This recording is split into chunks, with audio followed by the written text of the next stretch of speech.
জনমনে বিচার নিয়ে অনিশ্চয়তা তৈরি হবে এবং জনমনে সরকারের যে ভিত্তি ছিল, জনমনে সরকারের প্রতি যে ইতিবাচক ধারণা ছিল তার ব্যত্যয় ঘটবে। আমরা স্পষ্টভাবে বলছি, শহীদ শরীফ ওসমান হাদী হত্যাকাণ্ডের বিচার ইন্টারিম সরকারকে 25 কার্যদিবস সময় দেওয়া হয়েছিল, তারা ব্যর্থ হয়েছে এবং সেই সরকারের অনেক কুশীলব আস্তে আস্তে বিচারের মুখোমুখি হবে আমরা মনে করি। তো এই সরকারের ভিতর যেন এই ধরনের কেউ না থাকে, এ ধরনের কোনো পদক্ষেপ না নেওয়া হয়, সেজন্য ফয়সাল এবং তার সহযোগী সহ যাদেরকে গ্রেফতার করা হয়েছে তাদেরকে যেন দ্রুত সময়ের ভিতর বাংলাদেশে হস্তান্তর করা হয়। আমরা মঞ্চ 24-এর পক্ষ থেকে সেই দাবি জানাচ্ছি। মানে আপনি দেখেন, তার বক্তব্য, আওয়ামী লীগের বক্তব্য, হাসিনার বক্তব্য প্রতিটা অক্ষরে অক্ষরে মিলে গেছে। বাংলাদেশে আগামীতে পূর্বে যখনই কোনো ঘটনা ঘটেছে, হাসিনা, আওয়ামী লীগ, কামাল বলেছে জামাত বিএনপির ষড়যন্ত্র। সুতরাং ফয়সালের সাথে আমরা মনে করি পূর্ববর্তী সরকারের ঊর্ধ্বতন শক্তি জড়িত এবং আওয়ামী লীগের কেন্দ্রীয় নেতাদের পৃষ্ঠপোষকতায় এই খুন হয়েছে। সুতরাং ফয়সালকে বাংলাদেশে এনে জিজ্ঞাসাবাদ করতে হবে এবং ফয়সাল, সে যে আওয়ামী লীগের এজেন্ট, সে যে আওয়ামী লীগের দালাল এবং আওয়ামী লীগের ভাড়া করা খুনি, তার প্রমাণ হচ্ছে সে আধিপত্যবাদ বিরোধী লড়াইয়ের অগ্রসৈনিক শহীদ ওসমান হাদীকে সে জঙ্গি বলেছে।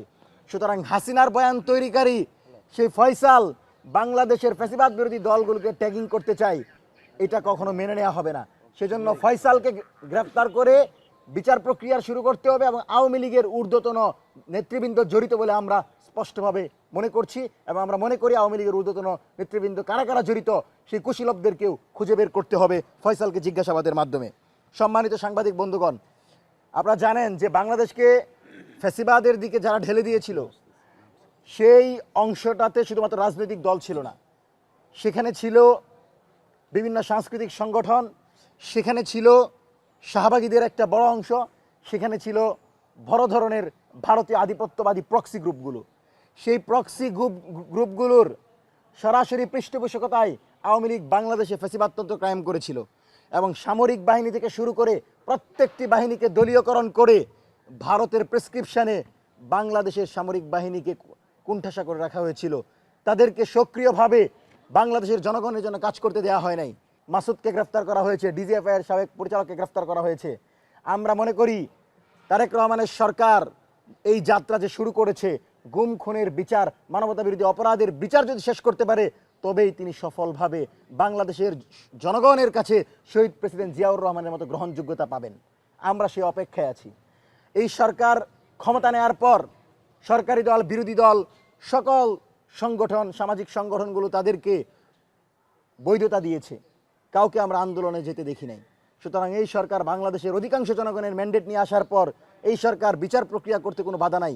এই সরকার আওয়ামী লীগের বিচার করবে, মানবতা বিরোধী অপরাধের বিচার করবে, জুলাইয়ের হত্যাকাণ্ডের বিচার করবে, সেজন্য আওয়ামী লীগের ম্যান্ডেটের দরকার নাই। এই সরকারকে ক্ষমতায় যারা বসিয়েছে তাদের ম্যান্ডেট নিয়ে এই সরকার যেন দ্রুত সময়ের ভিতর গুম খুন, মানবতা বিরোধী অপরাধের বিচার করে, জুলাইয়ে যে সকল হত্যাকাণ্ড হয়েছে সেই বিচার করে। এই সরকারের ভিতরেও তো আমরা ভারতীয় গুপ্তচরদের দেখতে পাই। আমরা দেখেছি সংসদীয় কমিটির বৈঠকে তারা যে আন্দোলনের মাধ্যমে আজকের এই সংসদে গেল, শিলং থেকে এসে যারা আজকে সংসদে ঢুকে গেল, সেই ভাইয়েরা এখন জুলাই সনদের অধ্যাদেশ বাতিল করতে চায়।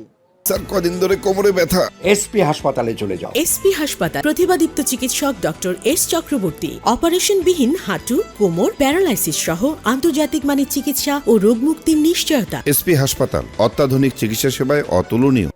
তো আপনারা যদি জনগণের মুখে থাপ্পড় দিতে চান, জনগণের যে ত্যাগ এবং রক্তের বিনিময়ে আপনি আজকে সংসদে গিয়েছেন, সেই জনগণের উপরে যদি আবার আঙুল তুলেন, সেই জনগণকে কীভাবে নিপীড়ন করা যাবে সেই পথ যদি বেছে নেন, আধিপত্যবাদী শক্তিকে যদি বাংলাদেশে নিয়ে আসতে চান, তাহলে জনগণ কিন্তু আপনাদেরকে ক্ষমতায় রাখবে না। এই জনগণ জেনে গেছে যে তাদেরকে আমরা ক্ষমতায় রাখবো যারা আমার প্রতিনিধি হয়ে বাংলাদেশের কামার কুমার, জেলে চাষা, মেহনতি মানুষের প্রতিনিধি হয়ে সংসদে কথা বলতে পারবে। সুতরাং বিএনপি মানেই যে ভারতীয় প্রক্সি, এটা বলা যাবে না। বিএনপির বিরাট একটা অংশ জুড়ে দেশপ্রেম রয়েছে, কিন্তু যারা বিএনপিকে মিসগাইড করে জুলাই সনদের বিরোধী ক্যাম্পেইন করছে এবং জুলাই সনদের অধ্যাদেশ বাতিলের জন্য যারা প্রস্তাব করেছে, আমরা ঘৃণাভরে প্রত্যাখ্যান করছি এবং আমরা মনে করছি সরকারি দল দ্রুত সময়ের ভিতর এই ধরনের সিদ্ধান্ত থেকে সরে আসবে এবং সংসদ অধিবেশন, যে অধিবেশন চলছে, অধিবেশনে আগামী সংসদ যখন বসবে, আপনারা অবশ্যই সংস্কার পরিষদের শপথ নেবেন। এখনও সেই সুযোগ আছে, আপনারা সংস্কার পরিষদের শপথ নেন। আমি তারেক রহমানকে বলবো, বারবার হিরো হওয়ার সুযোগ আসবে না। প্রেসিডেন্ট জিয়াউর রহমান হওয়ার সুযোগ সবসময় আসবে না। আপনার এই সুযোগ, আপনি যদি জুলাইয়ের হত্যাকারীদের বিচার নিশ্চিত করতে পারেন, উসমান হাদি হত্যাকারীদের বিচার নিশ্চিত করতে পারেন, গুম খুনের বিচার করতে পারেন, বাংলাদেশের বহুমুখী গণতন্ত্রের প্রবর্তন করতে পারেন, তাহলে আগামীর বাংলাদেশে আপনি কিন্তু একটি আধিপত্যবাদ বিরোধী লড়াই অগ্রসৈনিক হিসেবে, পথিকৃৎ হিসেবে, একজন পায়োনিয়ার হিসেবে থেকে যাবেন। কিন্তু আপনি যদি তার বিপরীতে গিয়ে ভয় ভীতিকে পুঁজি করে অথবা ভারতীয় কোনো দালালদের খপ্পরে পড়ে ভিন্ন মত সিদ্ধান্ত নেন, জনরায়ের বিপরীতে পদক্ষেপ নেন, আমি মনে করি বিএনপির ভবিষ্যৎ তাহলে অন্ধকারের দিকে ধাবিত হবে। আপনারা সেদিকে যাবেন না। ভারাক্রান্ত একটা হৃদয় নিয়ে কথা বলছি। এই ঈদকে কেন্দ্র করে পরিবহন ব্যবস্থার যে অধপতন, যে অব্যবস্থাপনা, সড়ক, রেলপথ, পানিপথ প্রত্যেকটি জায়গায় দুর্ঘটনা ঘটছে।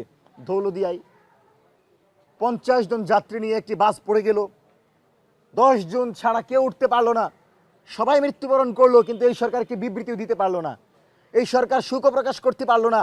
এই সরকার তাদের জীবনের মূল্যকে 25,000 টাকায় কেনাবেচা করতে চায়। 25 কোটি টাকা দিয়েও তো একটা মানুষের জীবন ফেরাতে পারবেন না।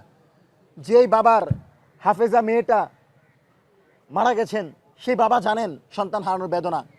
যেই স্বামীর নববধূ চলে গেলেন, তিনি বুঝেন জীবনের কত মূল্য। আর আপনি 25,000 টাকার বিনিময়ে সেই জীবন নিয়ে উপহাস করছেন। এই ধরনের কাজ করবেন না। জনগণের কাতারে সামিল হন, জনগণের চাওয়া পূরণ করেন। এবং যারা এই দৌলদিয়ার ঘটনায় যারা শহীদ হয়েছেন, যারা আহত হয়েছেন, এদের প্রত্যেকটি পরিবারের দায়িত্ব সরকারকে নিতে হবে। কারণ আমরা দেখেছি, আমরা দীর্ঘদিন যাবৎ সড়ক পরিবহন এবং পরিবহন ব্যবস্থা নিরাপদ আন্দোলন চলে আসছে। তো আপনারা যদি কোনোভাবে পরিবহন ব্যবস্থার উন্নয়ন করতে না পারেন, আমরা কিন্তু পরিবহন ব্যবস্থার দ্রুত উন্নয়নের লক্ষ্যে আমরা আন্দোলনের দিকে যেতে বাধ্য হব। সরকারকে সহযোগিতা করছি, কিন্তু কোনোভাবে আমার জনগণের রায়ের বিপরীতে গিয়ে জনগণের নিরাপত্তাকে উপেক্ষা করে আপনি আপনার মতো করে দেশ চালাবেন, সেই সুযোগ দেওয়া হবে না। যেই দাবিগুলোর মাধ্যমে আমরা সরকারকে জানিয়ে দিতে চাই যে জুলাইয়ের শক্তিগুলো সম্মিলিত কী সিদ্ধান্ত নিয়েছে। আমরা আরেকটি বিষয় অ্যাড্রেস করি, তেলের কি অবস্থা। মন্ত্রীদের পর্যায় থেকে বলা হচ্ছে তেলের কোনো সংকট নেই, আমাকে বলেন আমি তেল ব্যবস্থা করে দিব। অথচ আপনি যদি পাম্প দেখেন, গাজীপুর থেকে শুরু করে শাহবাগ পর্যন্ত যদি লক্ষ্য করেন, লাইনে গাড়ি দাঁড়িয়ে আছে 2 কিলোমিটার 5 কিলোমিটার, শুধু গাড়ি দাঁড়িয়ে আছে, তাদের তেল নেই। এবং যতটুকু জানতে পেরেছি তেল মজুদ আছে, কিন্তু প্রশাসনের উদাসীনতার কারণে নারায়ণগঞ্জ থেকে যখন তেল নিয়ে আসা হয়, মাঝপথে অর্ধেক তেল সেই পাম্পের মালিকগুলো নামিয়ে ফেলে। তারা একটা সিন্ডিকেট তৈরি করছে। তো আপনারা তো সেই জবাবদিহিতা করতে পারছেন না।